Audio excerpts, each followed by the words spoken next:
날씨가 많이 쌀쌀한데 건강에 유의하시기를 바라고요.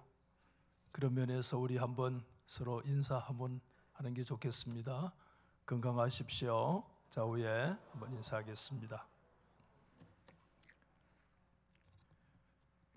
12월 첫 주에는 용서의 계절로, 둘째 주에는 무슨 계절? 구제의 계절이고, 지난주 임명주의를 맞이해서 사명의 계절을 지났습니다. 말씀을 묵상하는 가운데 다른 거 다 있어도 뭐가 없으면, 사랑이 없으면 소리나는 구리요 울리는 꽹과리라, 그 말씀이 다시 떠올라서 사랑의 계절이 빠질 수가 없겠다 하는 생각을 가지게 됐습니다. 구제의 계절이라는 설교를 듣고 실천하셨는지는 잘 모르겠습니다만은 우리 성도들께서 이곳저곳에 크고 작은 실천들을 보여주셔서 너무 하나님 앞에 감사를 드립니다. 기독교는 말의 성찬이 아니에요. 저희 어머니가 저에게 늘 하신 말씀이 있어요. 저놈은 입으로 떡을 하면 조선 군대가 먹고도 남겠다. 입으로 떡을 짓는 종교가 아니고 작은 실천. 아멘. 어제는 농협 하나로마트에서 차가 한 대 와서 쌀 100포를 내려놓고 가요. 아니, 우리는 주문 안 했는데 익명의 헌물자가 누군지 모르겠어요. 백미 100포를 그렇게 내려놓았는데, 교회는 이미 예산을 세워서 150포를 이미 구입을 했는데 100포가 더 덤으로 오게 되어져서 교회 안팎에 나눔이 더 풍성한 사랑의 계절이 되었다, 그렇게 생각하면서 모든 사랑의 손길에 하나님의 축복이 함께 하시기를 진실로 기원합니다.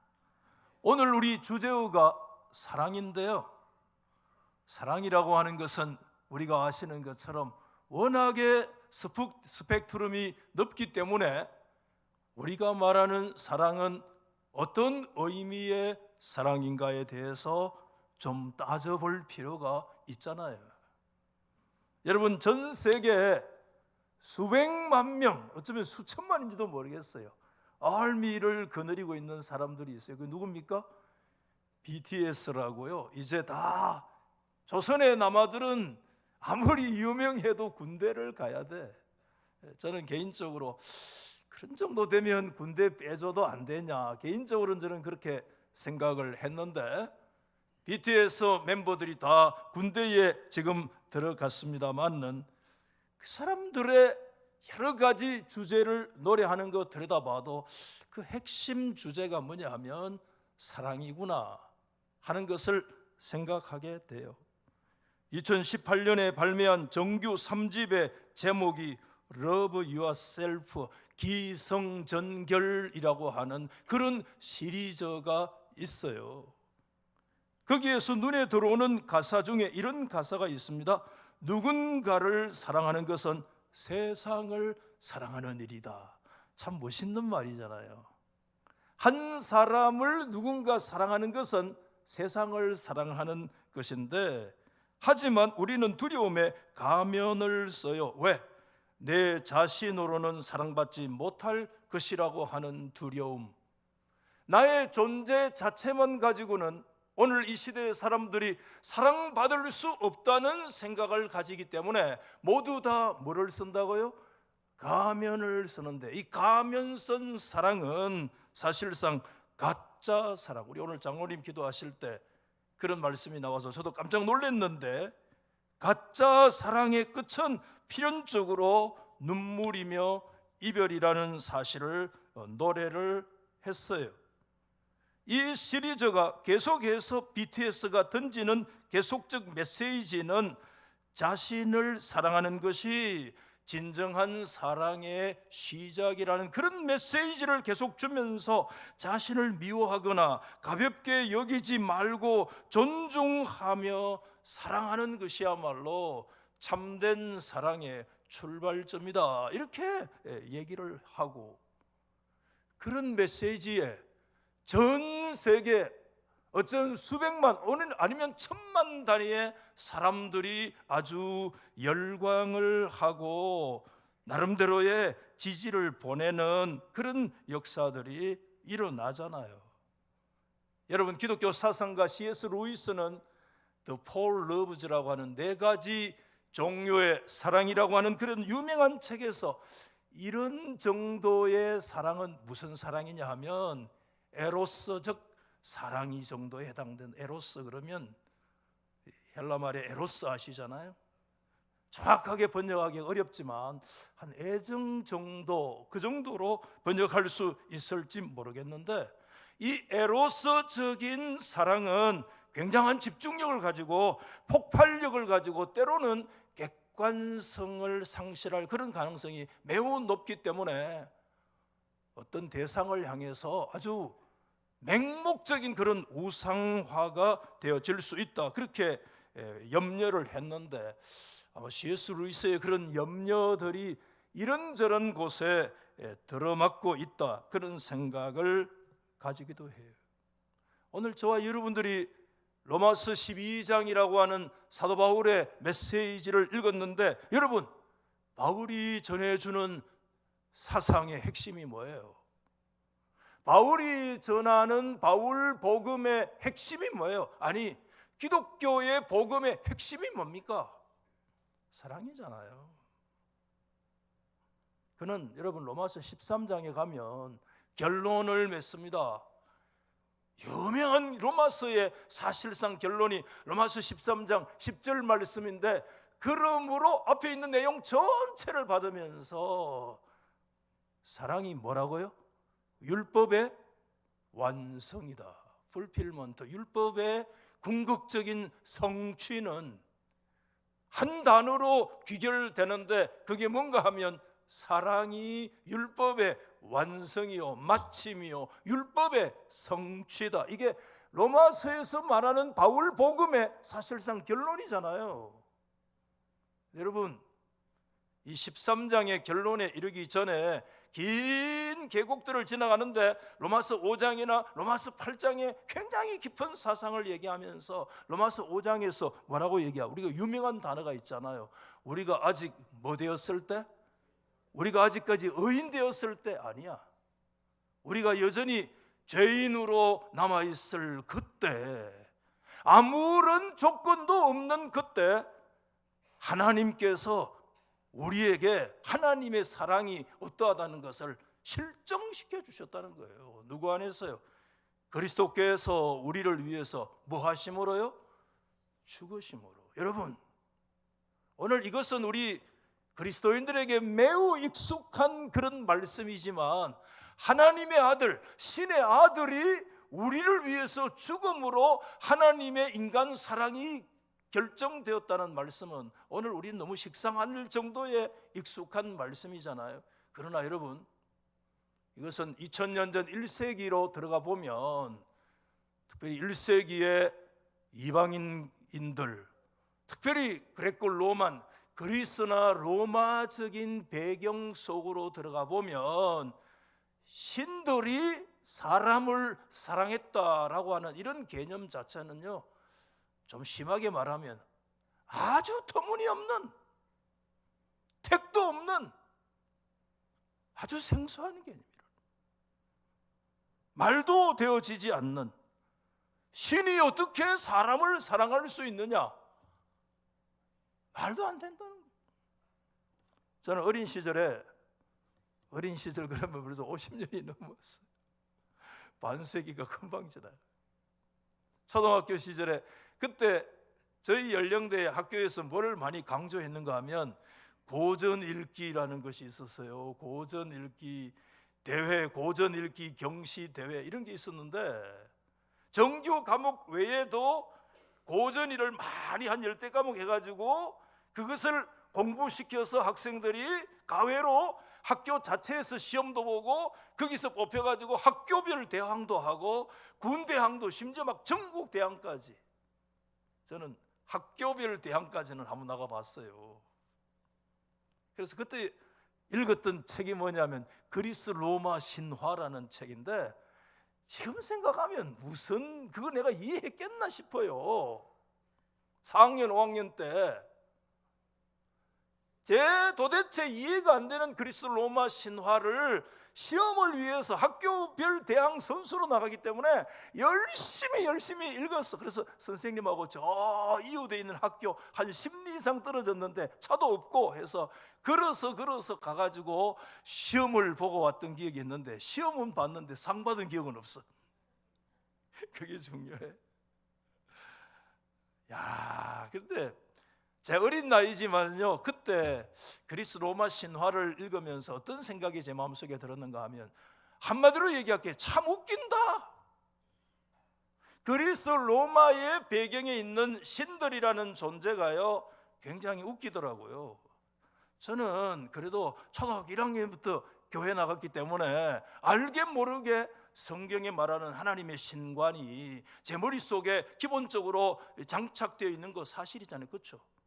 그런데 그리스 로마에 등장되는 소위 신이라고 하는 수많은 그 존재들을 가만히 보면, 이야, 삐지기를 밥 먹듯이 하고, 신이 삐지고 질투하고 경쟁하고 속이고 유혹하고. 여러분, 삐지지 마세요. 목사님은 안 삐집니까? 저도 집에 가면 잘 삐집니다. 이래도 어디서부터 어디까지가 인간이고 신인지 경계가 굉장히 불분명하고, 참 웃긴다. 좀 제 안에 사상의 어떤 충돌 같은 혼돈이 좀 있었던 게 사실인데 잘 이해가 안 되었죠. 그런데 오늘 이 말씀을 준비하면서 가만히 다시 되짚어 보니까요, 그때 그 이해 안 되는 게 사실은 정확한 이해였다는 생각이 다시 드는 것은 왜 그런가 하면, 그리스 로마나 이런 배경에서 나오는 신의 개념이 바로 그 정도의 개념밖에 안 되는 그들의 신화의 신의 개념의 한계성 때문에 그렇다, 그렇게 말할 수 있어요. 근데 여러분, 오늘 사도 바울이 로마서에서 말하는 사랑이라고 하는 이런 개념은 그리스 로마의 신화에서 말하는 어떤 에로스나 그런 어떤 우정이나 거기에 비해서는요, 저와 여러분들 사실은 상상도 하지 못할 정도의 컨텐츠와 그런 내용의 깊이를 가지고 있는데, 여러분, 그런 로마 그리스 신화하고요 하나님의 이 성경이 우리에게 말씀하는 이 사랑은 결정적인 차이점 하나가 있어요. 뭐라고 여러분, 제가 이미 말씀드렸어요. 로마적 그리스 신화의 신들과 성경에 말하는 개념이 결정적인 하나 차이가 있어요. 여러분, 그게 뭔 줄 아십니까? 우리 한번 받아해 보실래요? 자기 희생. 뭐라고요? 자기 희생이라는 것은 찾아볼 눈꼽만큼도. 여러분, 그리스 로마 신화 읽어보신 분들 많죠? 그 안에 들어가 보면 풋풋한 우정도 있고요, 그런 거 많아요. 그렇지만 여러분, 그 속에 한 걸음 더 들어가서 그 그리스 로마의 어떤 나타나는 신들이 고난을 당하고 슬픔을 당하고 심지어 그 신이 희생적으로 죽음을 당한다는 그런 내용을 본 적이 있습니까? 결정적인 차이죠. 그런데 오늘 사도 바울이 우리 가운데 전해주는 복음이라고 하는 것은 하나님의 아들이 인간이 되었고, 인간이 되었을 뿐 아니라, 여러분 기억하십시오. 하나님의 아들이 인간 된 그 목적이 어디 있는가 하면 고난을 당하고 십자가에 못 박혀 죽기 위한 것이라는 사실은, 이게 좀 속된 표현을 얘기하면 그리스 로마에서는 죽어도 깨나도 그 개념에 이룰 수 없는 거예요. 이게 결정적인 차이예요. 여러분, 너무 잘 아시는 유명한 말씀이 있죠. 빌립보서 2장 5절 너희 안에 이 마음을 품으라 곧 그리스도 예수의 마음이라고 하면서 빌립보서 2장 7절과 8절 말씀에 여러분 뭐라고 말씀하고 있어요? 오히려 자기를 어떻게 했어요? 비워 케아노시스, 종의 형체를 가지고 그 앞에 하나님의 본체가 종의 본체로 바뀌어요. 모르페 똑같은 단어 쓰거든요. 본체와 형체가 헬라 말에서는 똑같아요. 단어가 하나는 하나님의 본체, 종의 형체인데 모르페라는 똑같은 하나님의 형체가 종의 형체가 됐다는 거야. 이게 놀라운 거야. 이게 그리스 로마적인 배경에서는 도대체 이해가 안 돼. 어떻게 하나님의 본체가 사람 종의 본체가 될 수 있어? 혁명적인 거예요. 그뿐만 아니에요. 낮아지셨죠. 종의 뭐 하기까지요? 죽기까지. 하나님의 본체, 하나님의 아들이 이 세상에 와서 죽었다.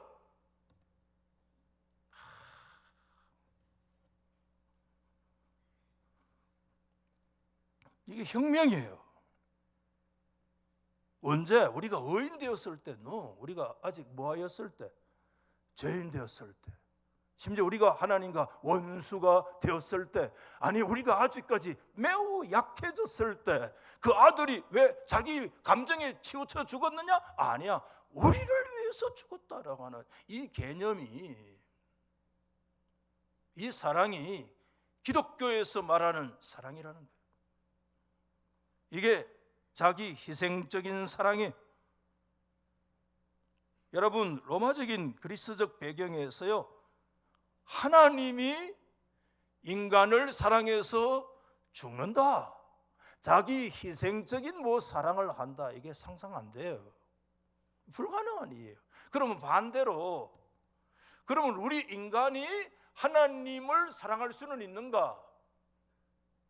이것도요, 그리스 로마의 세계에 들어가 보면 이것 또한 한계야. 이것도 생소한 개념이라, 인간이 어떻게 하나님을, 신을 사랑해?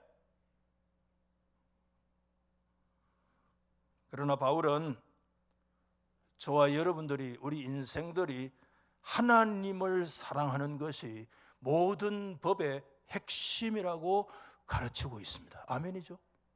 그 누가 가르쳐 주신 거예요? 예수님의 가르침이잖아요. 한 율법 교사가 예수님께 와서 그 수많은 계명들 가운데 어떤 계명이 가장 중요한 계명입니까? 라고 물었을 때 예수님께서는 자기가 지어내서 말씀하지 않았어요. 신명기서 6장 5절 말씀을 근거로 해서 하나님 사랑하는 것이요, 구약의 레위기 19장 18절 말씀을 인용해서 이웃을 사랑하는 것이라고 하는 두 가지 율법의 핵심을 끄집어내서 하나님을 사랑하는 것이요, 레위기 성경의 바탕으로 이웃을 사랑하는 것이 모든 율법과 선지자의 강령이다. 그게 요지다. 그게 핵심이다. 이게 빠지면 율법은 무너지는 것이다. 그렇게 말씀하셨잖아요. 그래서 여러분, 이 가르침을 바울은 어디다 더 강조하느냐? 이웃 사랑에다가 율법 전체의 내용을 갖다 거는데, 갈라디아서 5장 14절 우리 같이 한번 말씀에 참여하는 의미에서 입을 열고 시작. 온 율법은 뭐죠? 네 이웃 사랑하기를 네 자신같이 하라 하신 말씀에서 어떻게 됐다? 완성되었다는 거예요. 이게 갈라디아서 5장 말씀이나 로마서 13장 말씀이나 같은 개념 바울이잖아요. 그냥 사랑은 율법의 완성이라고 하지 않으시고, 온 율법이 성취되는 것은 어디에? 너의 이웃을 네 자신과 같이 사랑하라는 이 계명 안에서 하나님이 주신 온 율법이 성취된 거다, 이렇게 얘기해요. 이웃을 사랑해라, 이게 그리스 로마적인 정신으로 자꾸 오늘 그 말씀 드리는데 들어가 보면 역시 생소하기 마찬가지예요. 그런데 여러분, 오늘 정말 이방인들이 이웃을 사랑한다는 것이 매우 어려운 것이 뭐냐 하면, 이웃을 사랑하라고 하는 그 명령의 근거가 어디 있는가 하면 하나님의 사랑, 그 하나님의 자기 희생적인 사랑인 십자가에 근거하여서 우리에게 뭐라고 얘기하느냐? 너의 이웃을 사랑하라는 말씀이기 때문에 그리스 로마적 배경의 사람들은 죽었다 깨나도 그 지점까지 못 들어가는 거야. 여러분 에베소 5장 2절 말씀 한번 보실까요? 눈으로 보지 마시고 한번 입으로 시작. 그리스도께서 너희를 뭐하죠? 사랑하신 것 같이 너희도 사랑 가운데서 행하는데 그가 우리를 위하여 자신을 버리시고 향기로운 제물과 희생 제물로 하나님께 드리셨느니라.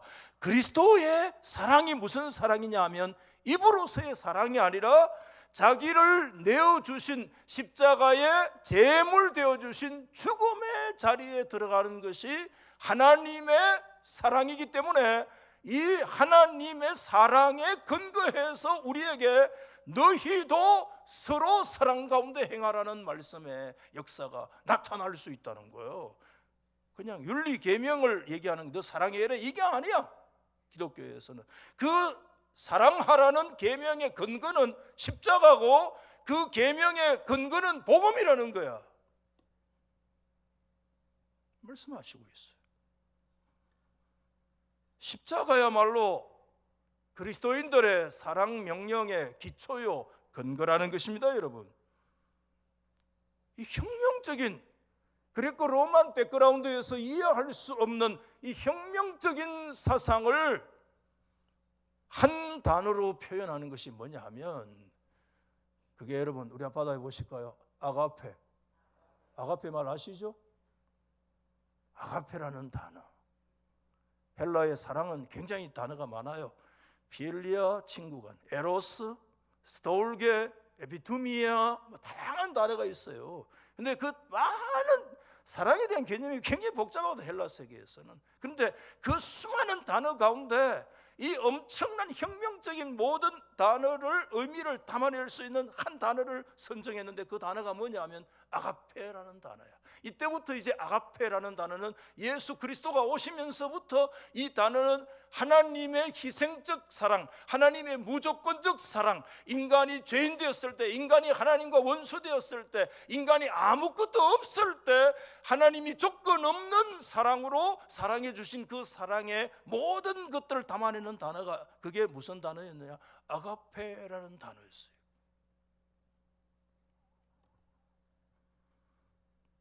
그래서 이제 이것은 하나님으로부터 오는 조건이 없는 사랑일 뿐만 아니라 더 나아가서는요, 우리 모든 그리스도인들이 따라가야 할 삶의 스타일, 삶의 방식이 되어지기도 했어요. 근데 오늘 이 아가페의 놀라운 대잔치를 벌이고 있는 말씀이 오늘 저와 여러분 읽었은 로마서 12장 9절 이하 21절의 말씀인데 이 말씀 안에 아가페 사랑의 본질을 파헤치는 걸작이다. 바울의 아가페 사랑의 걸작이 오늘 9절 이하 21절 말씀에 나타나 있다. 오늘 여기서 말하는 아가페 사랑은 단지 감정적이나 단지 개인적인 윤리 안에 그치지 아니하고 어디까지를 내다보고 있는가 하면 우리 한번 받아십시다. 중요한 개념이거든요. 공동체, 교회 안에까지 공동체까지를 내다보면서 주시는 사랑이 이 아가페의 사랑인데,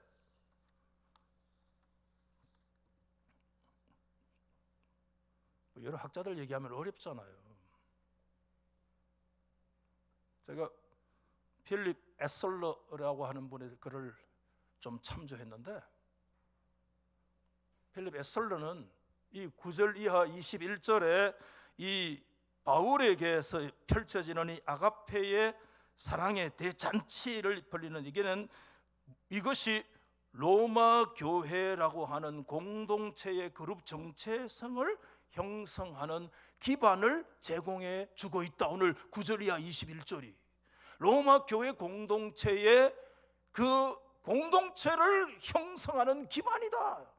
이해되십니까? 어려운 말 표현해서 했는데,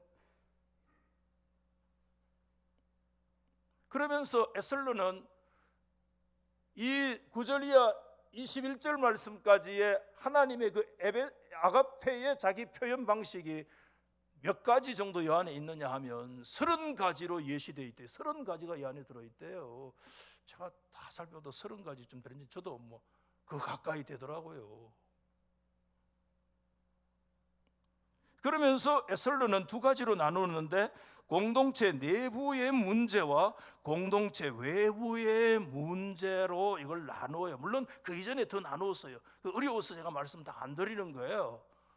우선은 하나님에 대한 뜨거운 사랑을 회복하는 거예요. 사실 이 안에 보면 사랑 아가페에서 출발은 하나님에 대한 뜨거운 사랑과 함께 이웃에 대한 그것이 공동체까지 나가기 때문에 공동체 내부의 문제든 외부의 문제든 차이지만 이웃을 향한 뜨거운 사랑이 이 안에 전체에 전제되어 있는 말씀이라는 설명을 좀 어려운 용어들로 설명을 하고 있는데 쉽게 말하면 그래요. 공동체 내부의 문제를 다루는 바울의 겉면은 이 단어 안에 우선 잘 나타나요. 사랑에는 뭐가 없나니? 거짓이 없다라고 하는 말씀이 9절 말씀 안에 있잖아요. 아가페 아누포크리토스라는 아누포크리토스 아라는 단어가 붙으면 부정접두어거든요. 가식이 없다 이런 뜻입니다. 가식이 없다는 말이에요. 가면 없는 사랑. 사도 바울은 교회 안에서 공동체 안에서 여러분 아시죠? 무도회 가운데 무슨 무도회가 있어요? 가면 무도회. 그런 무도회 가보신 적 없잖아요. 우리는 그런 유명한 소설 그런 영화들이 있잖아요. 가면 무도회. 자기를 드러내지 않고 가면을 다 뒤집어 쓰고 교회 안에 가면 무도회 하면 안 된다 그런 뜻이에요. 이 말씀이 더 쉽게 얘기하면 마음으로는 우리가 아주 적의를 품고 있으면서도 사랑의 가면을 뒤집어 쓰고 있는 가면 무도회가 돼서는 안 된다. 공동체가 적어도 우리 교회가 가면 무도회가 매 주일마다 펼쳐지지는 않나요? 예? 하나님께 예배하는 우리 공동체 안에 가면 무도회. 그러면서 공동체 내부의 문제를 막 12가지 명령으로 에슬러 하는데 오늘 시간이 한계되어 있는 사람이 어떻게 12가지를 얘기하겠어요? 제가 에슬러의 그 12가지를 한 몇 가지로 이렇게 요약을 정리를 저는 이렇게 했어요. 첫 번째, 진실한 사랑이라고 하는 것이 뭐냐? 한번 받아 아실까요? 악을 미워하고 선에 속하는 것이 진실한 사랑이다 이렇게 얘기합니다.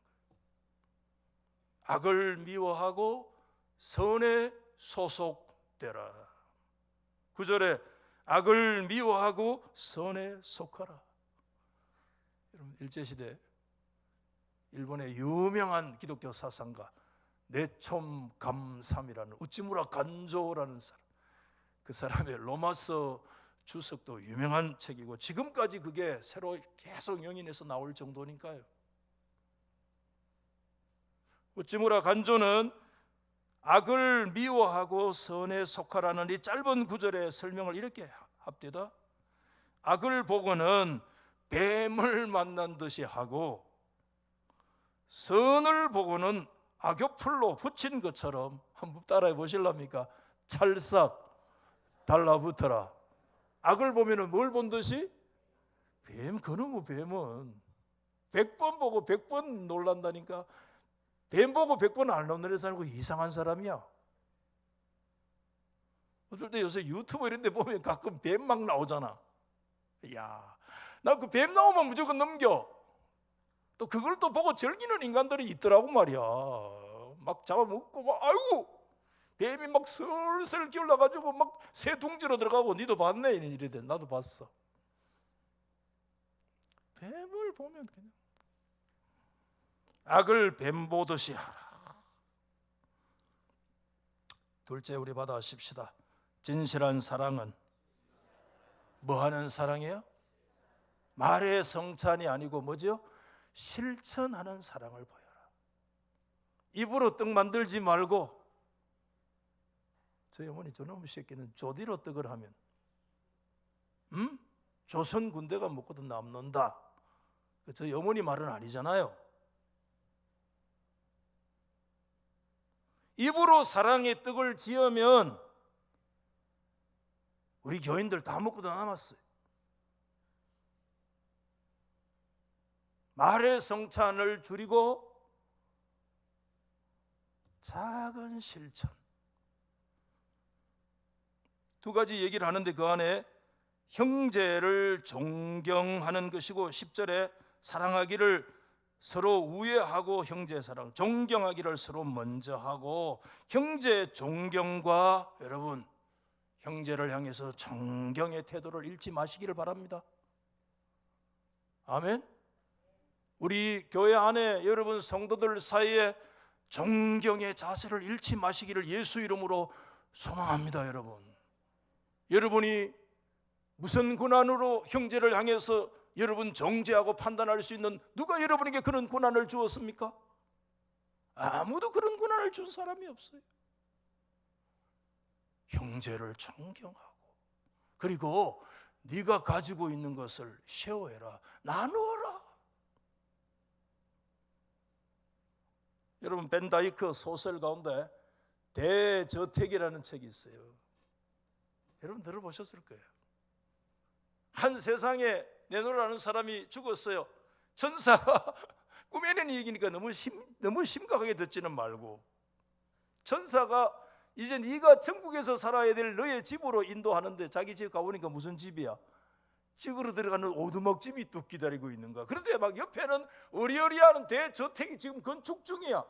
아니 나는 세상에서 어리어리한 살았는데 왜 내가 이쪽 집이 이렇게 찌그러가는 오두막이야? 아니 저 집은 도대체 누구 집인데? 설명 들어보니 그 집은 그 마을에 살고 있는 초라한 한 의사의 집이에요. 아직 그 사람 안 죽었어.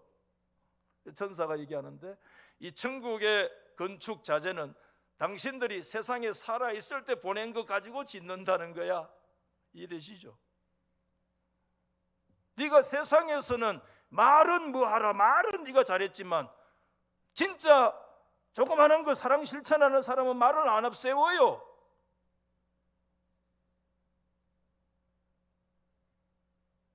네가 말은 그렇게 했는데 이거 대저택 벤다이크 소설 우리나라 사람은 옛날 전부터 이게 100년 전부터 내려오는 우리의 예화가 있어요. 천국 갔더니 어떤 분이 나는 면류관 받았을 거라 그랬는데 뭐 쓴다 합니까? 유명한 예화가 있잖아. 개털모자 예화 하라면 다 벤다이크 소설 필요 없어. 개털모자 유명한 예화 있잖아. 하나님 앞에 영광의 면류관 쓸 줄 알았는데 아이 개털모자 쓰더라 이거야. 개털모자 스토리 다 알잖아 우리가. 요한일서에서요 3장 18절 말씀에 그런 말씀이 있어요. 자녀들아 말과 혓바닥으로만 사랑하지 말고 뭐로요? 행함과 진실함으로 실천해라. 작은 실천을 하나님 앞에 옮겨라. 아멘. 세 번째는 진실한 사랑은 열심을 품고 주님을 섬기는 것이다. 부지런하여 게으르지 말고 열심을 품고 주를 섬기라. 11절에 열심을 품는다는 이 말씀의 원문을 찾아보니까 너의 영이 막 활활 불타다 그런 뜻입니다. 뭐가 열심인지 우리의 영이 불타는 거예요. 우리의 영이 막 타오르는 거예요. 그게 열심이라 기독교에서 말하는. 네 번째는 진실한 사랑은요 자꾸 바다에서 미안합니다. 어려움 중에도 봉사하는 걸 잃지 말아라. 항상 어렵거든. 우리는 어려움 중에도 봉사를 실천해라.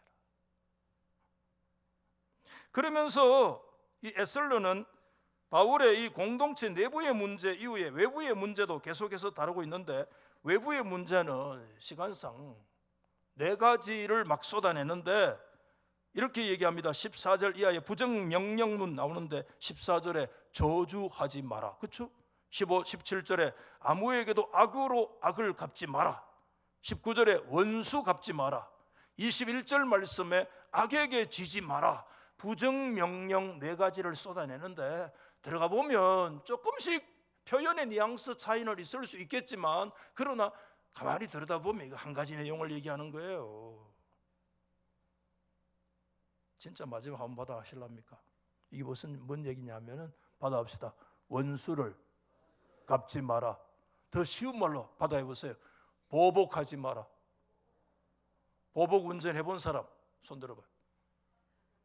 보복 운전 해본 사람, 저 새끼 하면서 막 앞으로 막 있지? 당신은 안 했냐? 그러고 싶을 때가 저도 있더라고요. 보복 운전해가지고 요즘 누가 500만 원 벌금 물었다 하더라고. 텔레비 보니까 누군지 모르겠어. 오늘 이 말씀을 4가지 부정명령을 하나로 얘기하면 좀 더 쉬운 표현하면 보복하려고 하지 마라. 여러분, 우리 중에는 한 사람도 예외가 없습니다. 미안하지만 보복의 심정이 우리 속에 꿈틀거리고 있습니까? 없습니까? 말해보세요. 고개 끄덕이는 사람만 지금 보복할 마음이 있나? 그 목사님도 고개 끄덕이라고 하면 또 시험 들까 이거? 예외가 없다 했잖아. 여러분의 마음속에 저 사람 내가 한번 갈아주고 싶어 하는 거 있죠? 오늘 그 한 가지라도요, 오늘 성령께서 이 말씀을 듣는 가운데 우리 속에 그거 침몰되기를 예수 이름으로 축복합니다. 톰 라이트는 요즘 유명한 사람이잖아. 이 보복을 아주 심리적으로 설명했는데 이게 우리의 마음속의 가려움증 압니까? 미스양 가려움증 알지? 야, 너 모른다. 아직까지 20살짜리 30살짜리 모른다. 나이 50 중반 넘어가 보면 안 돼. 미친다. 가려워서 어디가? 등이 그거 뭐라 하노? 등 끓는 거. 어제 설교하다가 이게 말이 생각나는데 앉아가 사무실까지 와서 내가 물어서 등 끓는 거 뭐라 하니까 물으니까 효자손. 그 말이 생각 안 나가지고 인터넷 찾아봐도 뭘 근거도. 그래서 어떤 사람은 그 말고 다른 말 없다니까 등 끓을 게 더 있하네. 맞아. 효자손. 그게 그놈이 진짜 효자야. 마누라도 필요 없고 자식 새끼도 필요 없고 손자도 없고 어디 왼쪽 5cm 고개 끌거라. 아니라고 그 밑에 좀 내려가라니까. 필요 없어. 정확하게 뭡니까? 저 끌으면 돼. 얼마나 시원한지. 이게 진짜 효자구나. 50 넘어가면 그런 현상이 생겨요. 나이 먹어봐라. 지금 모른다. 생겨요. 여러분, 코끼리 그 큰 게 막 등이 가려우니까 어떻게 합니까?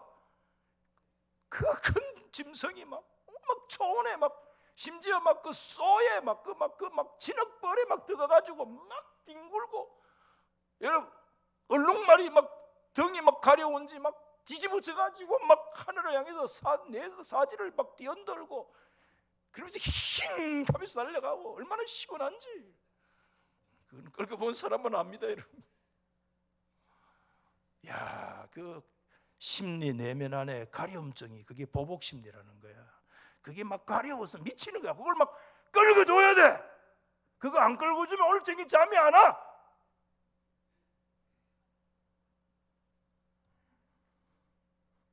그게 복수가 그렇다는 거예요. 예수님은 하나님 오늘 말씀합니다. 받아합시다. 네가 직접 원수를 갚지 마라.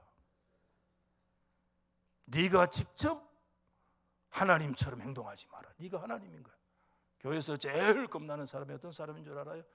하나님이 만나는, 교회 안에 하나님이 많아요. 하나님이 얼마나 많은지 몰라요. 목회하면서 제일 힘든 게 이미 그 사람 하나님이 돼 있어. 아무 귓구멍이 안 들어와. 그 사람은 하나님을 상대해서 이길 사람 없거든. 조용히 입 닫고 있는 거야 그냥.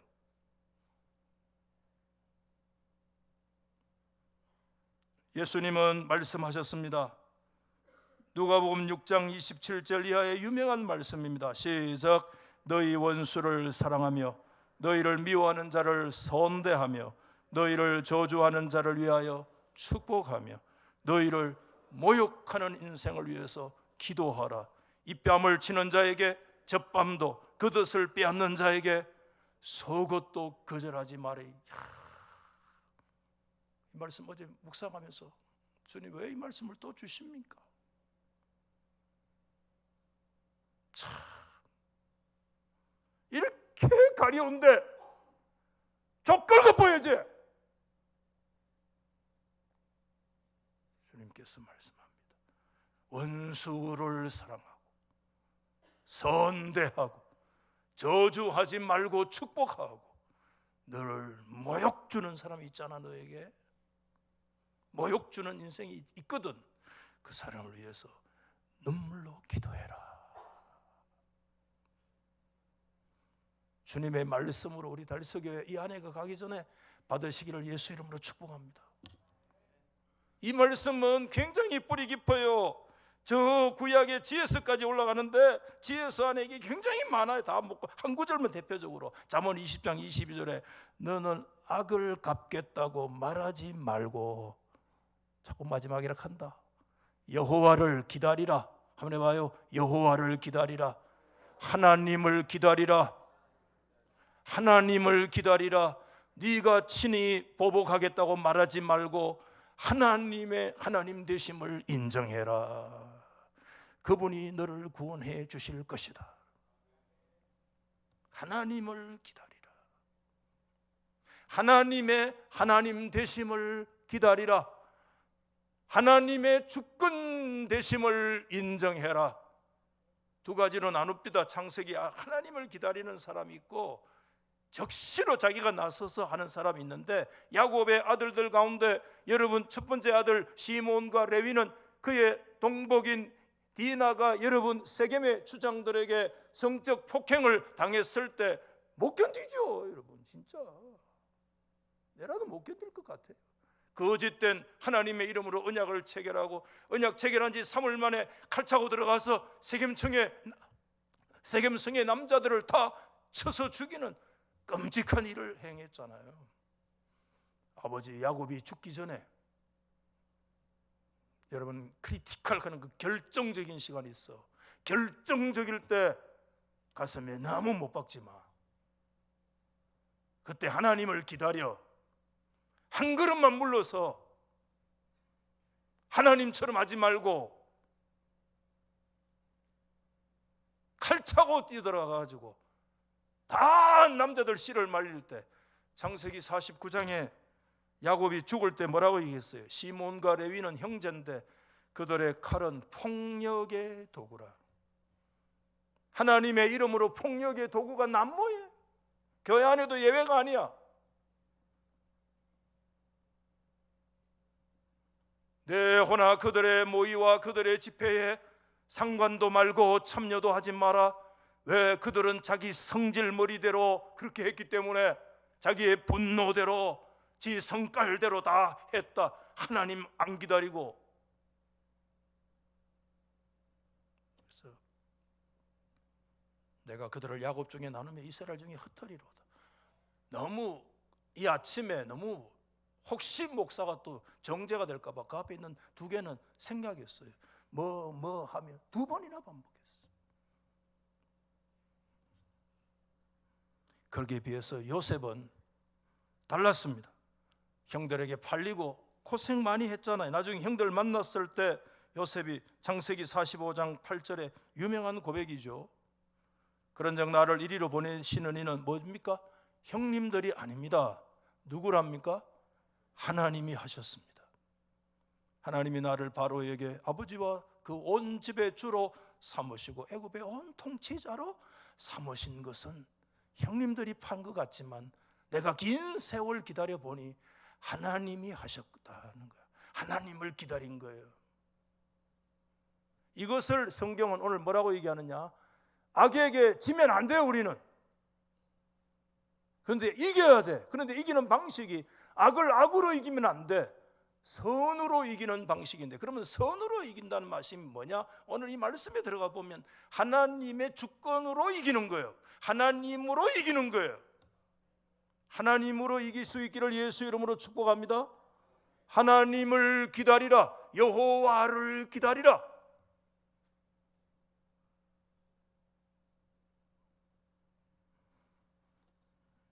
오늘 로마서 12장 13장은 이 아가페의 30가지 예시를 쏟아내는 이 근거가 그냥 윤리 도덕으로 사랑해라는 계명이 아니라 이것은 5장과 8장 로마서의 내용을 깊이 근거하고 있는데, 그곳에 우리가 원수 되었을 때, 죄인 되었을 때, 아니 우리가 아무런 자격 없는 약할 때 신이 우리를 위해서 자기 희생하시는 그 사랑이 근거가 되어져서 아가페의 사랑으로 너의 개인의 감정과 개인의 윤리를 뛰어넘어서 어디까지, 심지어 공동체까지 들어가서 세상과 다른 공동체 교회를 믿음으로 이 아가페의 사랑에 대한 실천으로 세워라, 이렇게 얘기하신 거예요. 아멘. 우리는 세상에 생소한 하나님의 희생적 사랑인 아가페의 사랑 위에 서 있는 존재들입니다. 우리 하나님을 향한 뜨거운 사랑과 이웃을 향한 이 뜨거운 아가페의 사랑으로 우리 공동체를 힘있게 세워가는 그런 하나님의 은혜가 이 하게 가기 전에 사랑의 계절이 조금이라도 저와 여러분의 심령 속에 임할 수 있기를 예수님의 이름으로 축원합니다. 218